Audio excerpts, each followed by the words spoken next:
Good day, Kavibal, and welcome to our Speakers Demo Reel webinar series. For the demo teaching today, the topic will be on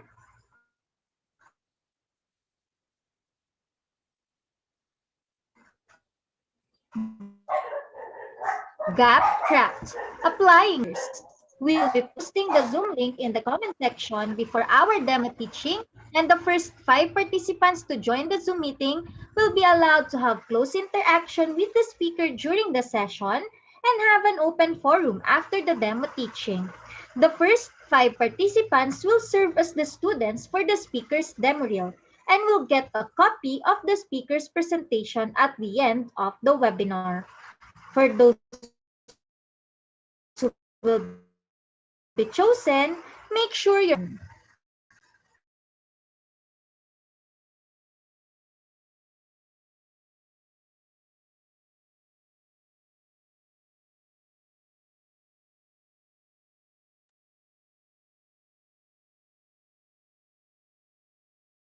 Do you enjoy learning with Vibal? Make your experience even more exciting by becoming a Vibal Group fan. Exclusive perks await fan subscribers. Get access to exclusive webinars. Enjoy free teaching resources. Check out exclusive content. Get discounts on Vibal products. All of these for only 55 pesos a month. Exciting, right? Subscribe as a fan now. Here's how. Visit, click, follow. First, visit Vibal Group's Facebook page. Then click Become a Supporter to purchase a monthly subscription. Lastly, follow the prompts that appear on your screen.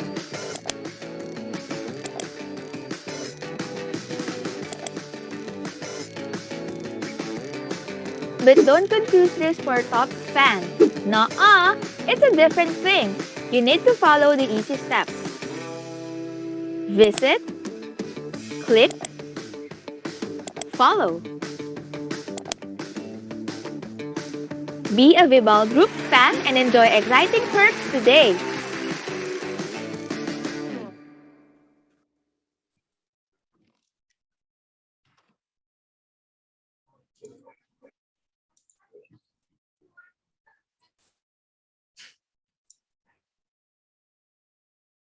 Do you enjoy learning with Vibal? Make your experience even more exciting.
Good day again, Kavibal, and welcome to our Speakers Demo Reel webinar series.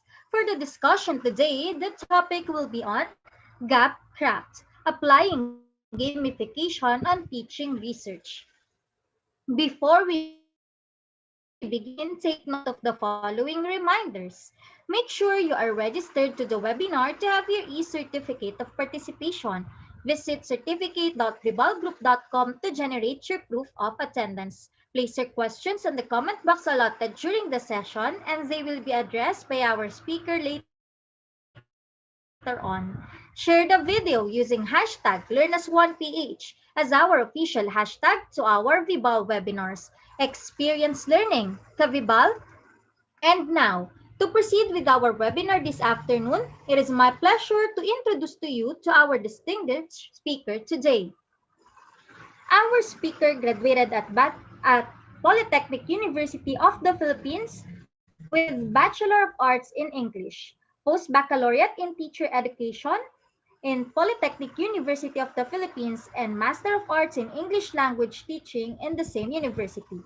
He is currently taking up his Doctor of Philosophy in English Studies, major in language at the University of the Philippines, Diliman. Currently, he is a learning experience designer in flexible learning solutions and instruction now design and development units under the Learning Management Office at Southeast Asian Ministers of Education Organization Regional Center for Educational Innovation and Technology since November 2020 up to present. He also taught English literature research in senior high school and University of the East Caloocan in June 2018 to March 2020. He's also the research chairman for senior high school. Also served as subject leader for English for academic and professional purposes for first semester 2019 to 2020 and research in daily life 2 for second semester 2019 to 2020. In senior high school in University of the East Caloocan in June 2018 to March 2020. Aside from this, our speaker have published moves analysis of the scientific thesis introductions of the grade 12 STEM students of the University of the East Caloocan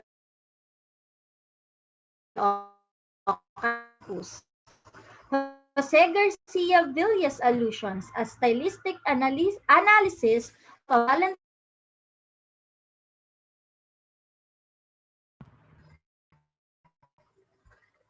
As I was saying, our speaker was able to publish researches and presented a lot of researches in his school and studies. Ladies and gentlemen, let us all welcome Mr. Marvin Dominic B. All right. Good afternoon, everyone. Miss Jillian, am I heard? Yes Sound check lang. po. All right, all right. Thank you, thank you. Because one of the things that I do before I begin is to check the sound, check the audio, check the video as well. So kung nakikita nyo ako, I'm Marvin Dominic B. Buena, and a lot of accolades was presented a while ago and was told by our by Miss Julian, our moderator for this afternoon. All right. Yeah, allow me to share my screen first. Okay. Now, so after checking the audio, all right, the next thing is you need to check the screen if it's already there in the Zoom. So, Miss Jillian, sorry, guguluhin uli kita. Can you see now my screen? Yes po, sir. All right. So, yeah, good afternoon again. I am Marvin Dominic B. Buena, and what I am going to present today is entitled Applying Gamification on Teaching Research. So this will deal with two concepts in teaching. First is gamification, which I am going to enlighten you about later on. And then the second one is how it will be applied to teaching research. And you will also know why I chose research of all the subjects that I can teach and I can design. Why of all the subjects, why is it research? All right. So let's begin with the check-in. I don't know if a lot of teachers are doing this, but before you begin your classes, you need to check in on your students. So this is one of the strategies that we are applying in instructional design, in learning experience design. We check on our participants or we give them a check-in. So let's try. Those at the YouTube, then you can write your, of course, you can type in or in the chat box uh, your answer to this check-in. And those that are in the Zoom, which will be my students later on, I want to see your answers to our check-in. Okay, so allow me to open the chat first so that I can see your responses. Ano na sila? All right, so let's start with the check-in. Our check-in is simple. So I am assuming most, if not all, who are watching me right now are teachers. So let's try. So the check-in is very simple. What games do you use in your classes? Okay. It can be offline, it can be online, mobile board game, or sports. So those in the Zoom, can you provide me your answers in the chat? Okay, let's say hi to them first. So you have there Mr. Joseph Ermitanio. Sir Joseph, can you unmute your mic, please, so I can hear your voice? Yes, sir. Good afternoon, sir. Yes, good afternoon, sir. Just checking on you. You can type in your you can type in your response. Okay, sir. Okay? Thank you. Thank you. You also have Ma'am Naomi Valeros, Ana Rose San Jose. Yeah, sounds familiar. Joni Tondo, and from Bulacan State University, Miss Erica. Okay. So you can type in your answers. Just a tip, when you're doing the check-in, for you to avoid intimidation to your students, specifically what is happening right now, you encourage them to type. Or if they are, if they are, let's say, um, if they're generous enough to share their experiences, you can call on them. But what I usually do is just um, ask them to type. So Sir Joseph answered all of the above, but sir, what particular games? I'm talking about any particular game that you use in your classes. Okay. Um, Even if that game, you have seen that game in TV shows or in the internet or anything that you incorporate with your students or in your classes. I think they are very shy. Those in the Zoom. Good afternoon. I usually use, according to Miss Anna Rose, good afternoon, sir. I usually use online applications like Kahoot. We also have LMS in our school. So later on, we'll talk about LMS or learning management system with with um with my discussion for this afternoon. According to Sir Joseph, you have sports and online, so we use them. But anything in particular, I'm sure those in the chats, you have answered a lot in what type of games that you have used in your classes or you incorporate in your classes or your subjects. So yeah, just keep them going so that others will see. All right, so in this check-in, I specifically asked you about the games that you use in your classes, because technically games, according to research, is one way of us teachers, one thing that we can utilize as a strategy whenever we teach so that we can engage our students and motivate them in our classes. So Miss Naomi answered crossword puzzle. Wow, parang naalala ko yung nagtuturo pa ako. Kasi right now I'm designing courses. So I also use games, but for me to design the course rather than to teach it, unlike what teachers do right now. Okay, so later on we'll discuss those. So we're done with the check-in. Okay, another Sudoku puzzles. All right, thank you, Sir Joseph. Okay, let's discuss muna gamification. So I need to settle things muna before we deep dive into my mini demonstration. My demonstration is really going to be quick actually, but more concepts on how to simulate it and to use it in your own classes, specifically in research. Okay, so you will see there gamification. So these are the things to note before you jump in. So according to NOCOS 2019, gamification in learning involves using game-based elements such as point scoring, which is important, peer competition, teamwork, score tables to drive engagement, help students assimilate new information and test their knowledge. It can apply to school-based subjects, but also used widely in self-teaching apps and courses, showing that the effects of gamification do not stop when we are adults. Okay, so my experience as a designer, we really make use of gamification and gamification not just in the game but its concepts on our apps or the particular lessons or courses that we develop using our learning management system. Of course, when we talk about learning management system, it can vary. It can vary among the schools that we are in or the what particular elements we are subscribed into, or if you are lucky enough you have the freedom to choose any learning management system. Anyway, there are learning management systems that are free, and I'm sure Vibal also has its own, and you can subscribe to that particular elements depending on its feature. All right, so this is gamification as a concept, and in teaching, since time immemorial, I think we've been using gamification eh. Parang gamification, we just don't know that this is gamification. What we just want to do or to aim really is for our students to be engaged. Parang our goal really is to make them engaged and not to be bored in our lessons. Pero nga lang, with that being said, we are very focused on that. We really don't know or we don't really acknowledge that this is what we call gamification. And when we say gamification, this is really just a concept and not really the app-based or the program-based or any other game-based in particular, which I will be discussing later on also. Okay, so we are just taking in gamification as a concept, particularly in learning and in teaching. Okay, so elements of gamification. So gamification as a concept is divided into 6 elements. This is according to Kokadir and Kaglar 2018 from the research. Okay, so we start first with the first element, which is progress mechanics. Progress mechanics refers to rewards and challenges, or what we call the PBL. In PBL, in elements of gamification or in gamification per se, means points, badges, and leaderboards.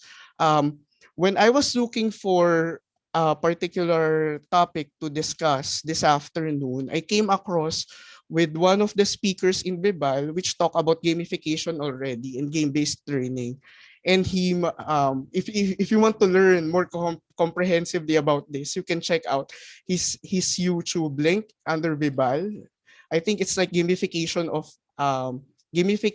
approach in teaching English in particular. Okay, but this time we'll do it in research. So when we say progress mechanics, we're talking about what they will get when they play, because there is always an internal motive, or intrinsic motivation for them, some sort of a self-based reward for them. So if I am going to play, what will I get? That is basically progress mechanics. And in gamification, we use that in the form of the PBL. So you give them points. Let's say after answering this question, you get these points, you get badges. After finishing all of this, you get this badge or the leaderboards wherein their names will be acknowledged and will be ranked. Okay, another one is the narrative and character. So it promotes competition, improvement, and completion. So narrative and character, because in novels, I will take novels as a reference, diba? We are getting invested, or in TV, in our series, we get invested with the characters in what they do and what they do and in what path they are going to take. So this is similar with gamification. We also need those narrative and characters. Later on, you will see how this will be applied. The third one is the instant feedback, in which we demonstrate their mastery. So merong instant feedback kasi with gamification eh. If you ask them to do this task or to do this particular skill and you give them points, you will see already if they can do it. And what is important is the internal, what do you call this? The internal reflection in which they will realize by themselves that they can do this task in this particular subject. So parang meron siya instant feedback in a form of reflection. Okay. The fourth one is emotional connection. So I have mentioned already that the characters in the narrative should promote competition, improvement, and completion, in which they get invested. And if they get invested in the game or in the lesson that you are trying to gamify, then the storytelling can help for them to apply their experiences in real life situations. Okay, so this is all about how your subject will get real. And that driving mechanism could be the game that you can incorporate in your lessons. Okay, the fifth one is meaningful goals. So relatable and tangible goals to work towards. So meaning to say this is what they will be building on at the end of the game. Diba? Kasi there is always an objective whenever we play games. There's always an objective. And it has to be meaningful for them to experience the concept or the lesson that you are trying to teach them or make them learn. So kasi we are already in the 21st century, di ba? It's all about learning experiences and how you can apply those. So we can use gamification for us to drive them into those meaningful goals, which is your subject. And then lastly, you have the cognitive relief or the increased focus and reduces the cognitive load on the brain.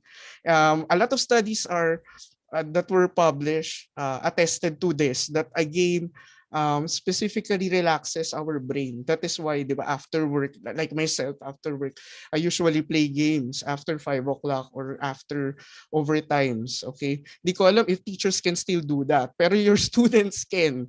Baka na-stress sila sa subjects nyo. But joking aside, gamification can be, if these are the elements of gamification, and we can apply this to your subject, just imagine the possibilities of engagement with your students. All right. All right. And then let's go to the next slide.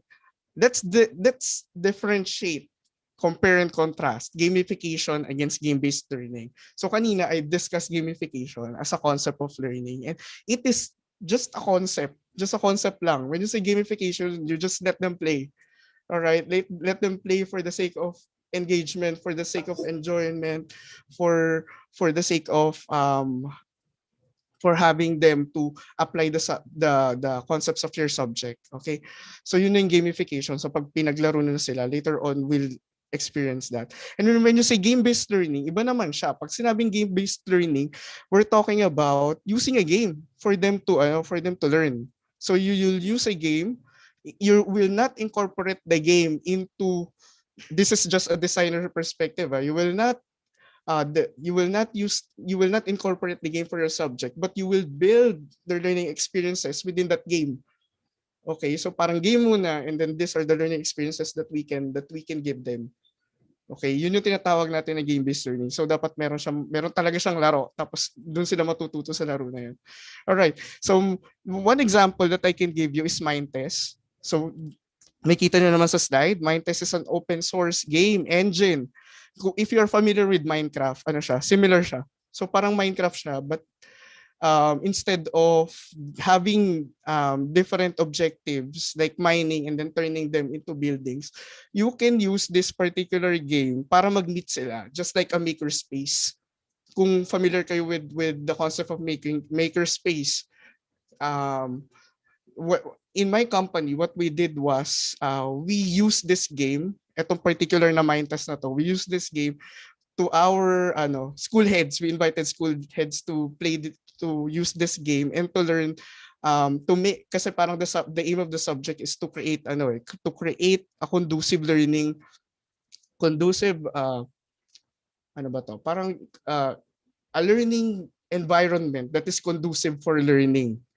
Okay, so school heads sila, so kaya nilang gumawa ng mga policies. And then ang ginawa namin in this particular course is we use a game. It is in pilot. We are on the 4th week and we are still in pilot. So yung mga nakikita nyo dyan sa PowerPoint, sila yan. And we made them we made them play the game, and then meron kaming in-invite na parang na parang tutor nila na magtuturo sa kanila of the concept of a learning space conducive for learning, specifically multiple intelligences and higher order thinking skills. I don't know kung meron ditong teacher na ang school head nila, yung principal nila are enrolled in this particular class. Okay, so parang ganun yung ginagawa nila dyan.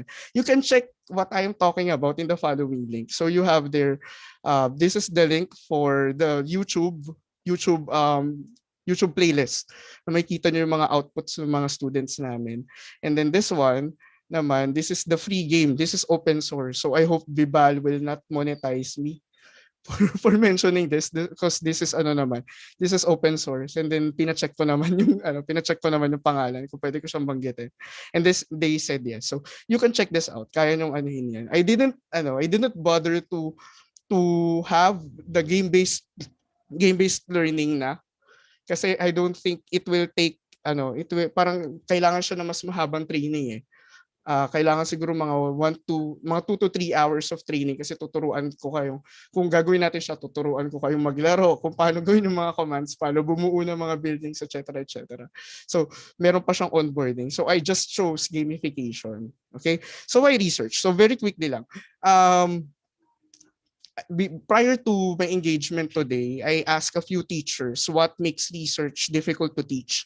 Kasi I'm looking for a subject na I can gamify for the right reasons.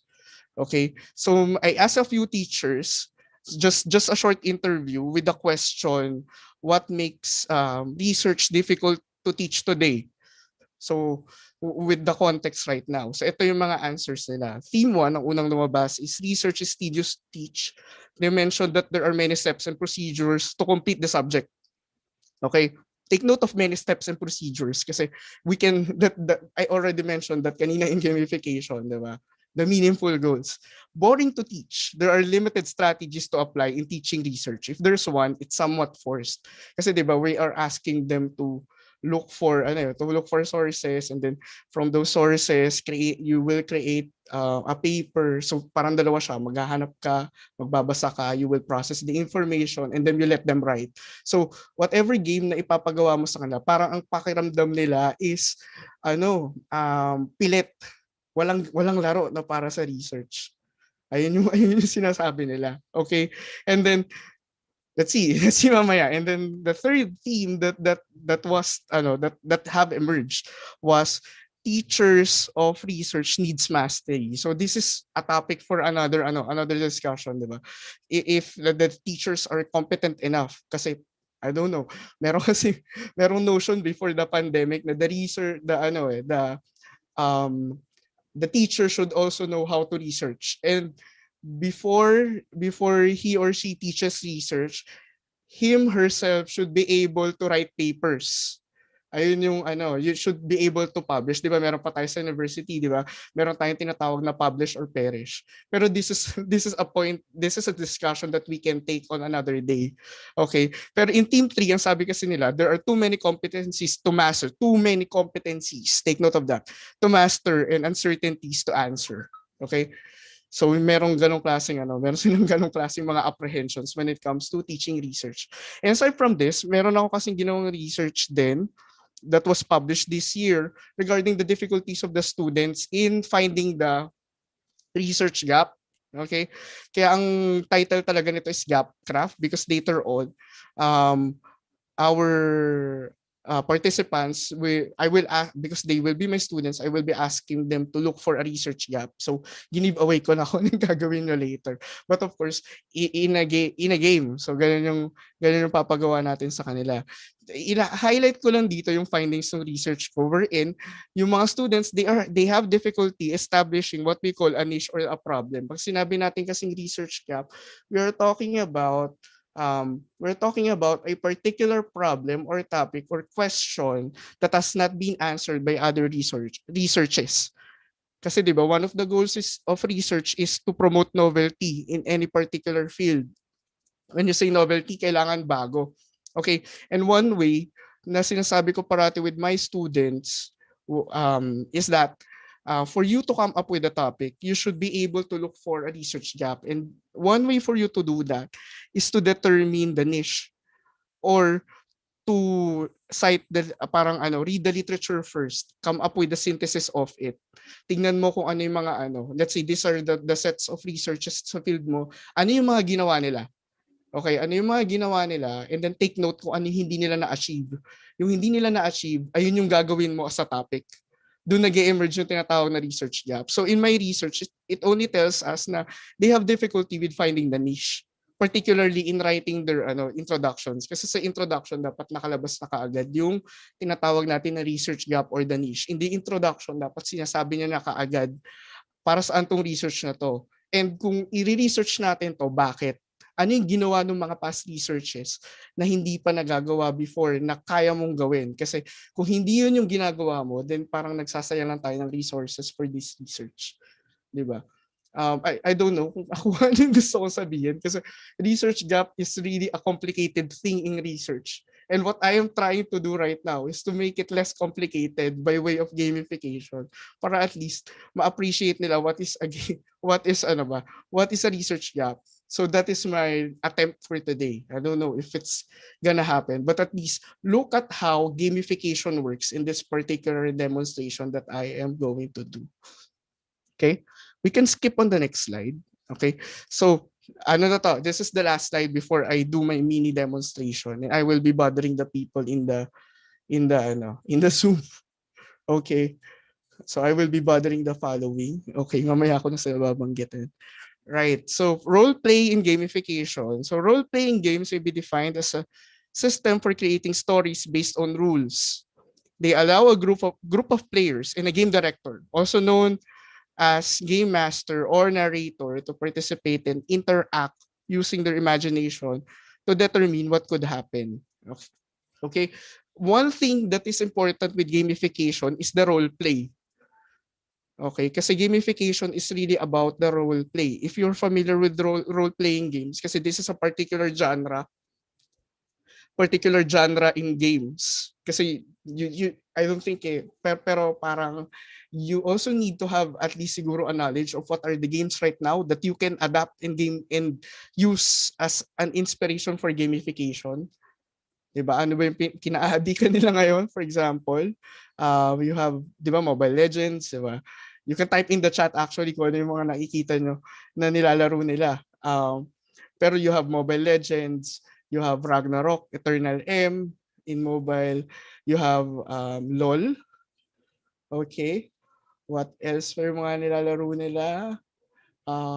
Sa Nintendo DS, kasi it could vary it din with the other consoles So kung meron silang, if they have a PS or they have Nintendo or just simply a smartphone, a laptop or a desktop, malalaro nila yung mga video games na gusto nila. So you can take inspiration from those. And to simplify, kung what particular inspiration you can get from those games, the answer there is role play. Okay, or role-playing games, because most of the games right now are role-playing. Kaya just two words, role-playing, di ba? In a class, we role-play, di ba? Just two words. Excuse me. You give them the ability to role-play, or you give them roles in which they can fulfill a task. Kaya I mentioned also kanina yung objectives, and then for them to gain points. So doon tayo magsisimula. Okay?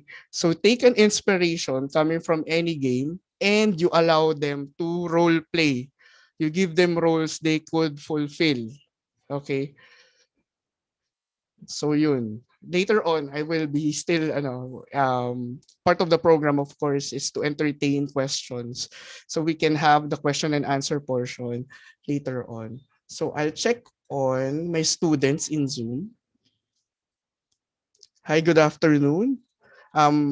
As I call your name, will you please unmute your microphones and say hi to the group?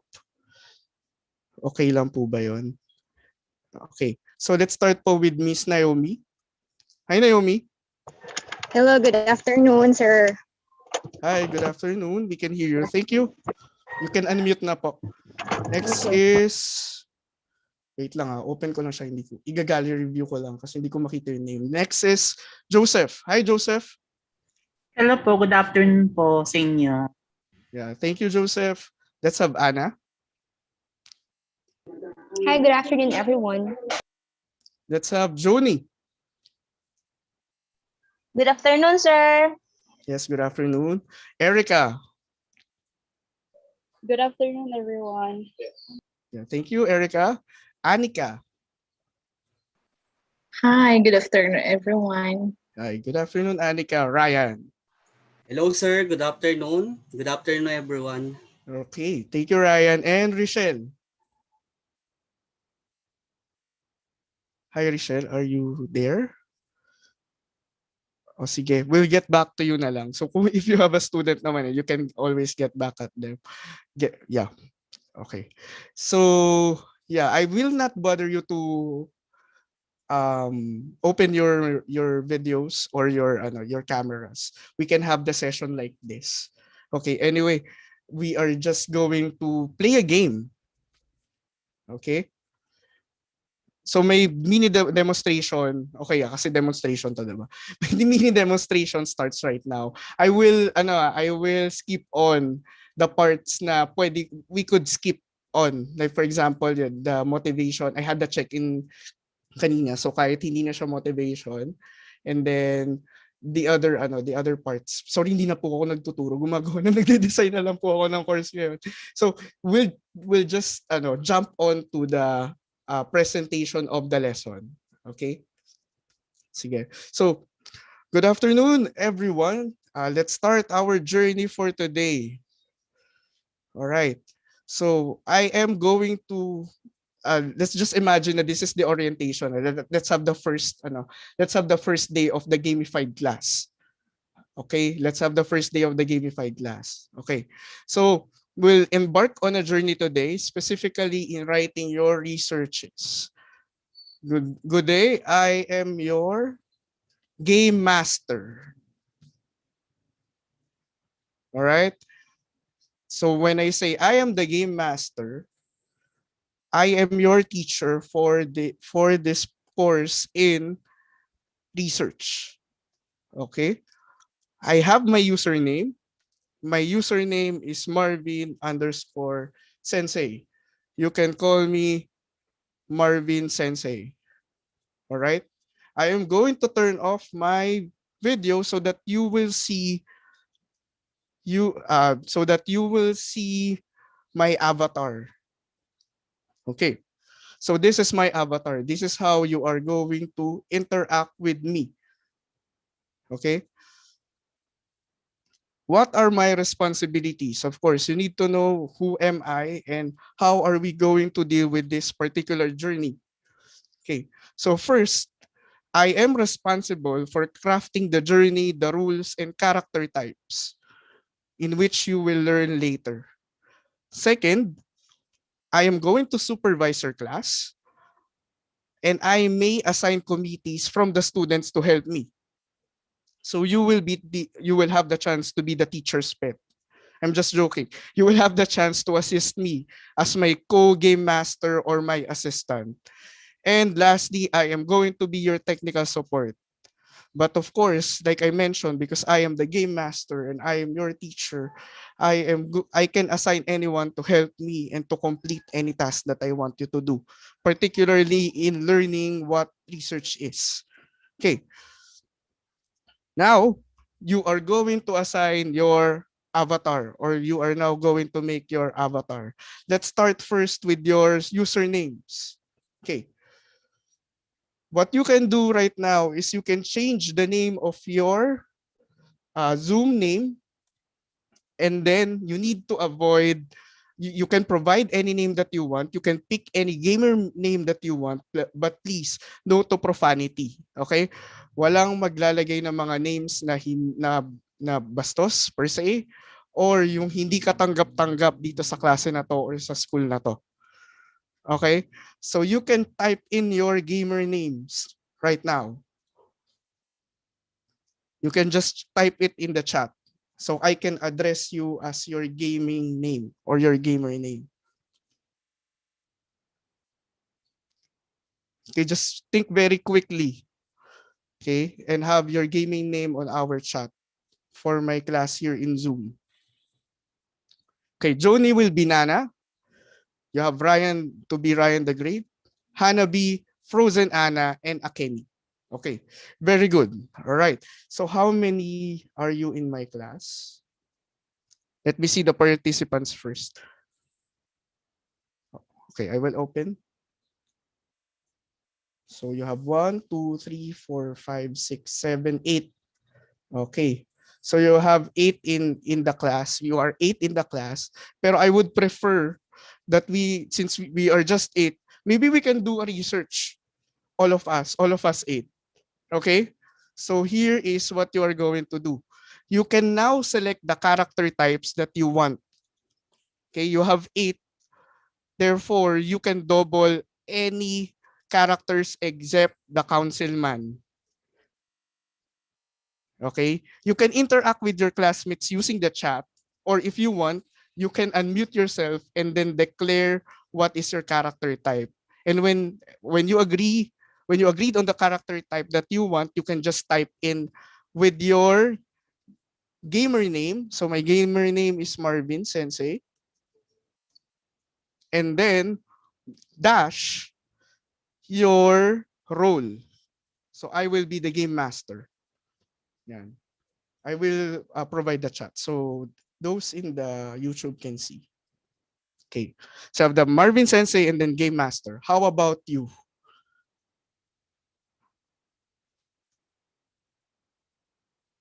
Remember, you can only have one councilman and then the rest you can be whoever you are. Okay. So what are the character types? You have the councilman, which is the mighty leader. Sprite, which is the faithful servant. Jester, the one who brings joy and laughter. Patron, the one who brings business ideas. This is for you to gain more points. And Warrior, the fearless one. So you can choose. Okay, you have until later because I am going to discuss what else are in our adventure for today. So we have here the narrative. You are a group of teenagers who will embark on a journey to improve the earth. You are hereby tasked to come up with suitable researches to solve problems of our everyday life. The life of Earth and its people lies in your hands. So you have this big responsibility to keep the Earth safe, okay, from its, let's say, destruction, okay, of whatever causes. Okay, you can play out the narrative like that, off script lang. You can play out the narrative like that, and um, whatever is siguro achievable. But this is how I want it to because I am the game master. Okay, so the life of Earth depends on you. Okay, this is our adventure now. We will have what we call the proposal. For the first quarter, we are going to take on a journey in writing the proposal. And the proposal is composed of the following chapters. You have chapter 1, the introduction, chapter 2, the review of related literature, and chapter 3, methodology. Okay? For our weekly quest, because this our subject for today about research in which we are going to be we will be the earth savior. Okay, we still have quest for us to finish the task at hand, and we will do it weekly or a week in manner. Okay, so our goal for this week is we should be able, or you should be able, to write a background of the study and research questions and supporting literature. Okay, your time, you only have 40 minutes for this synchronous class.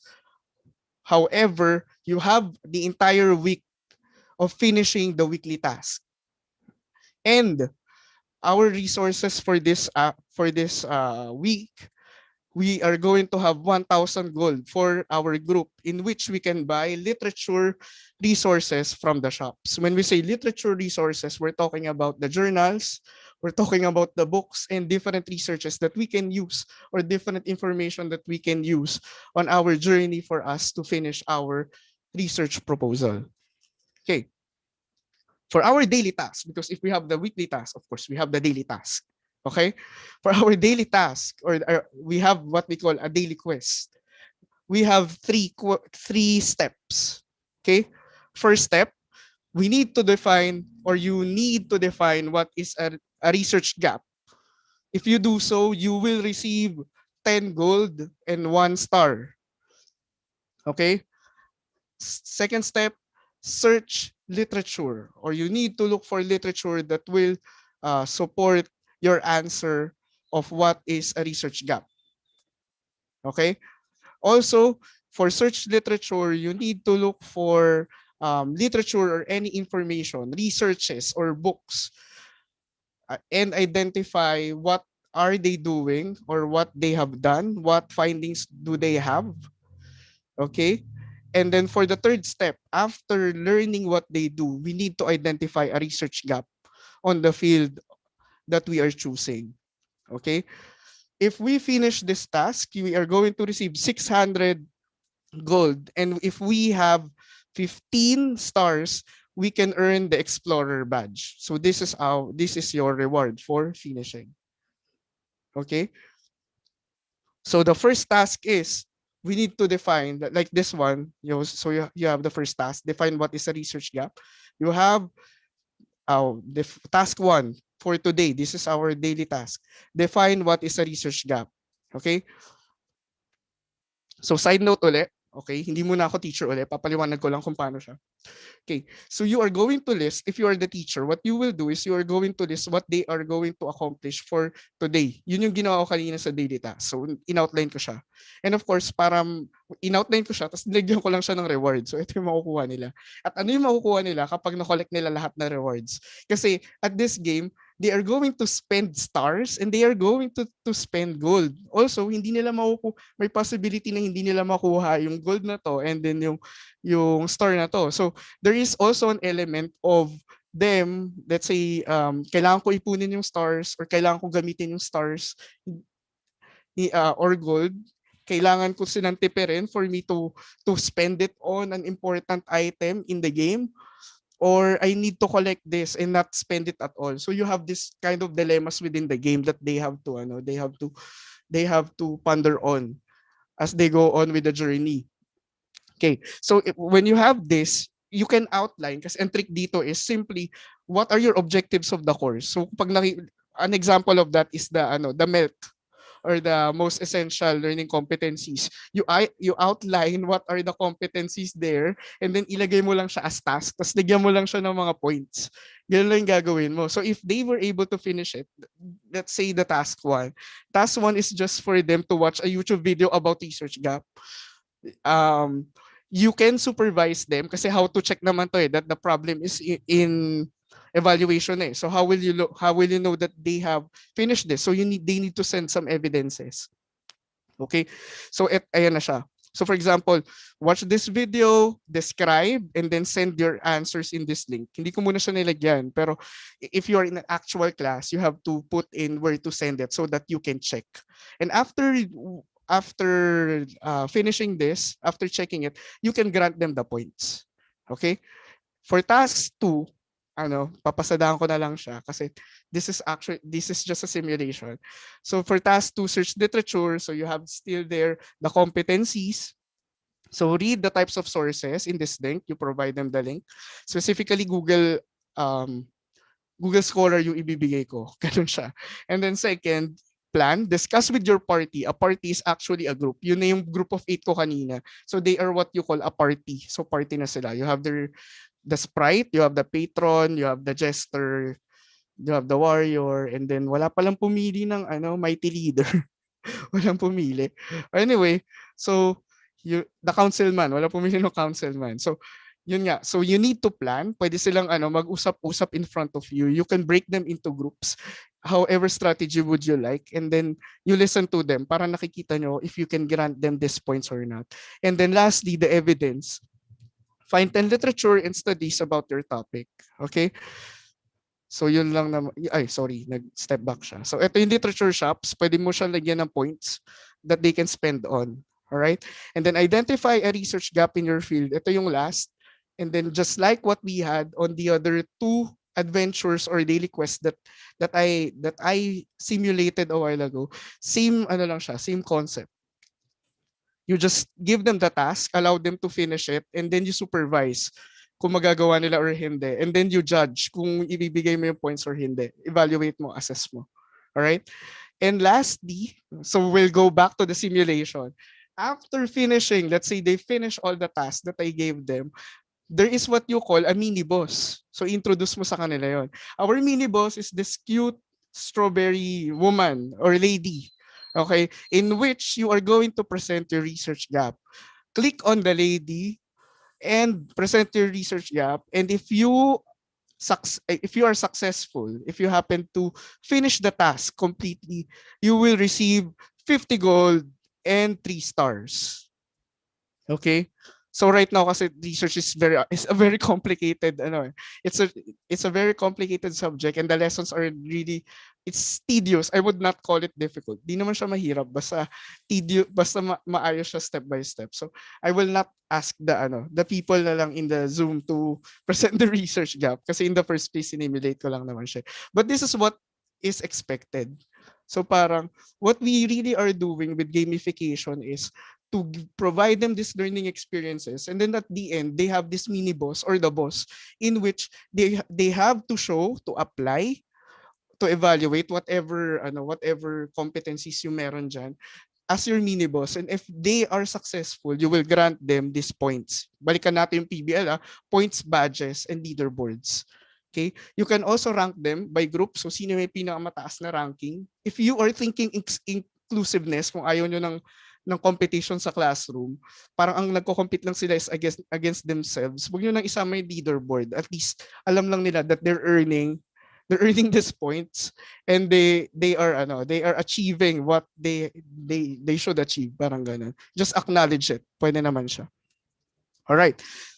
So I'm done actually with the mini demonstration. Just a quick quick simulation. So thank you for our Zoom learners. I hope you were able to experience, at least in a very short time, what learning experiences we can give to our students. Okay? And sige, pakita muna ako sa video. Yan. I hope you can see me now. Sige, okay lang naman. Okay. So how can we use gamification in what modes can we use gamification? So it is very flexible. Kahit yung face-to-face, ginagawa na natin siya eh. Yung mga parang, I don't know kung pwede ko itong banggitin. Yung mga minute-to-minute game ka na ba? Yung mga ganun. Ginagawa na natin siya sa classroom eh. Pinapanage pa natin yung cheers nila, pinapaset up pa natin sila, prepare pa tayo ng cartolina or whatever. Tagal na natin siyang ginagawa in face-to-face. And it is really enjoyable. Pero parang what kills it is that, halimbawa, you use it for motivation purposes only. After we cut motivation, parang ayaw na nila uli eh. Parang pinuputol natin. So, ang ginawa ko dito was, ginamit ko siya in the presentation of the lesson. Because why not? Diba? We can innovate naman.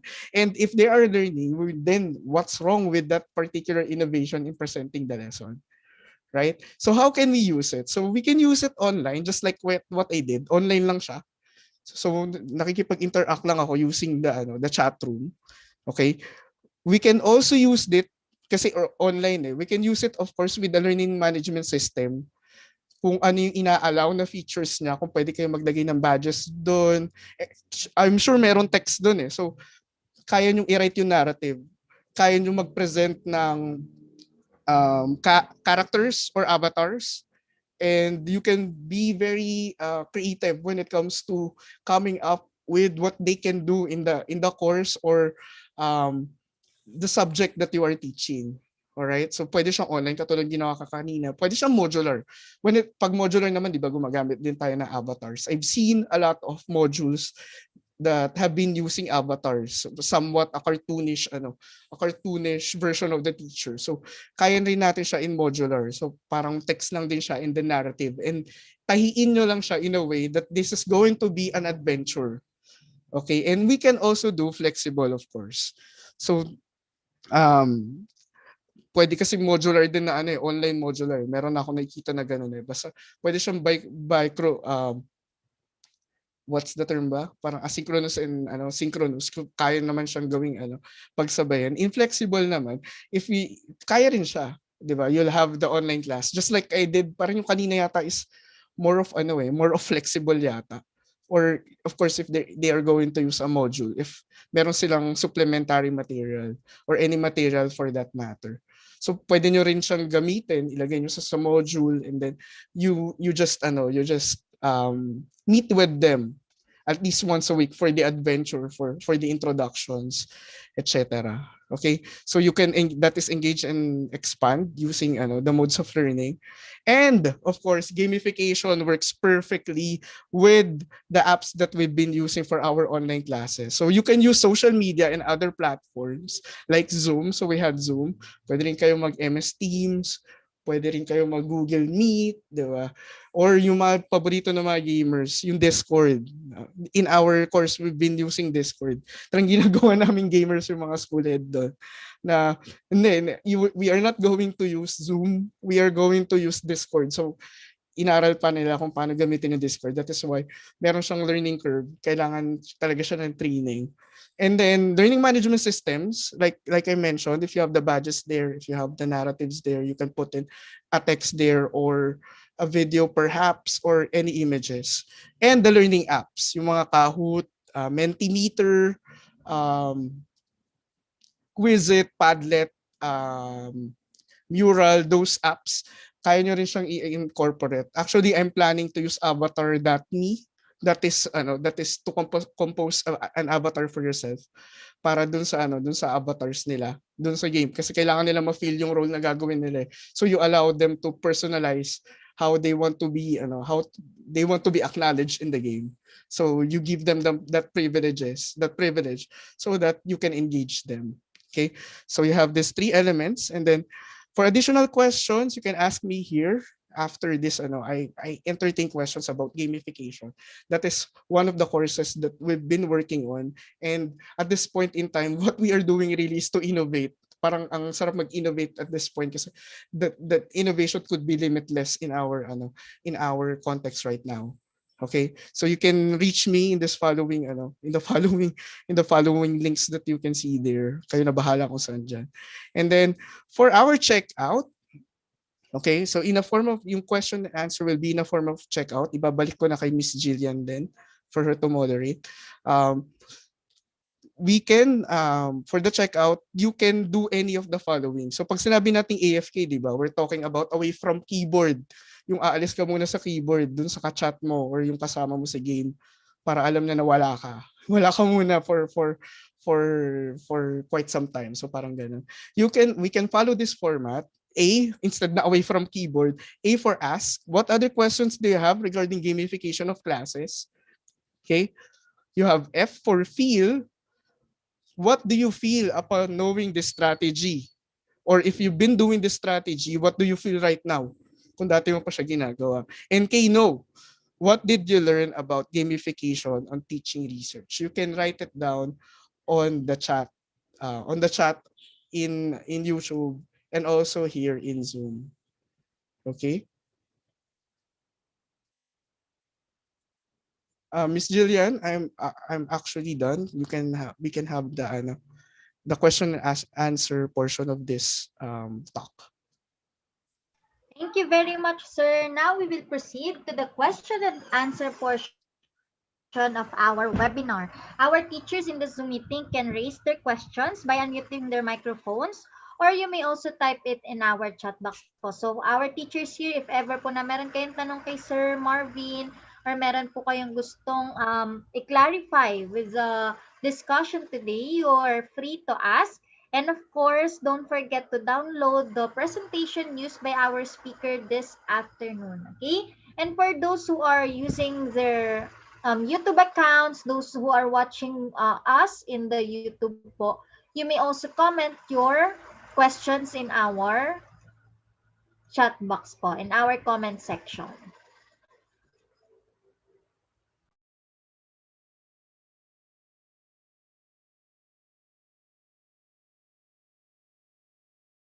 Okay po, we have a question from Daisy Lopez. How can we use this strategy po kaya if the time is limited, especially that we are in the online classes? Actually, you can plan it out. Yung quest kasi, um you can subdivide it according to to the lesson. About this is the lesson for today. If you're planning to gamify it, you just use the same concept lang din na instead of presenting the lesson plainly with an activity na hindi gamified or just presenting it na ikaw lang yung magsasalita, you just allow them to play. What is important really is to have the narrative. And the narrative kasi parang yung pinakita ko kanina, 'di ba? Parang first half ng subject, eto na kaagad yung journey mo. Tapos dinivide ko pa siya in 2 weeks. Pinakita ko yung weekly quest kanina and then daily quests. So kaya mo siyang i-plan out. If you think kulang yung oras, you can have siguro one competency per day lang kung imimit mo sila araw-araw. Or you can have it by week na ang gagawin mo na lang is you just plan kailan mo sila i-check or in whatever mode you plan on checking them, asynchronous or synchronous. What is important is you were able to ask them to do the following quests or tasks and then you will be able to evaluate them. So pagdating sa time management, kaya mo naman siyang i-manage for an entire semester perhaps or an entire year. Yun lang po. I hope I was able to answer the question. Thank you. Thank you very much, Sir Marvin. We have another question from our teacher here in the Zoom meeting from Ma'am Naomi. Sir, do you have any idea on how to formulate games in a modular distance setup? Narrative mo talaga siya lalaruin.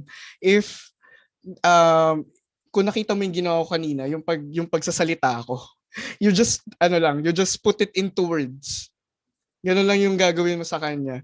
Parang ilalagay mo na ito quest mo for today, tapos ilalagay mo lang kung ano yung points na makukuha niya. She can have or he can have his own yung student mo, his own self check siguro para magkakaroon siya ng sariling scorecard niya na ito yung mga points na nakuha ko for this week. Okay, it's a matter of evaluating na lang.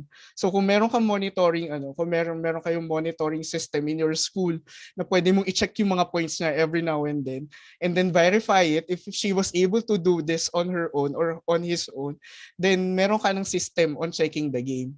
So parang lang siya, ito turn lang into words. Pero pag ginawa mo kasi siya sa module, it's whole lot different arena na kasi papasok na yung graphics mo, papasok na yung purely creativeness and imagination mo. So yung kanina kasi it's a bit exciting kasi we were able to interact with one another kasi parang in a manner nakikita nyo pa ako and I was able to bring out excitement the way I narrate. I hope I achieved that. Pero ayun yung pwede nyo kasing gawin if you're creative enough.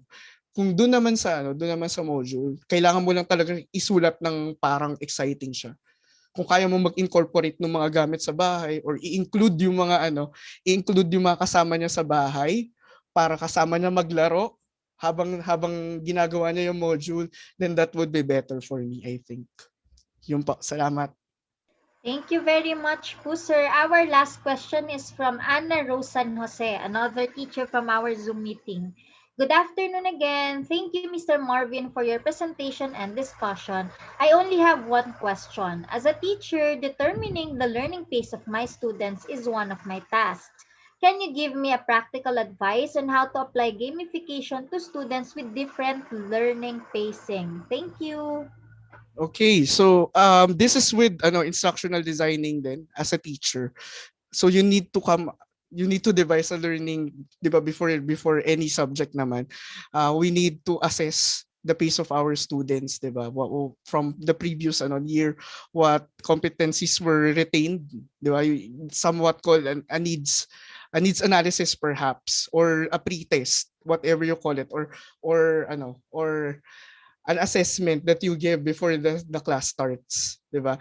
You can conduct those for you to have their pacing, or you can have the parang you can have the pilot.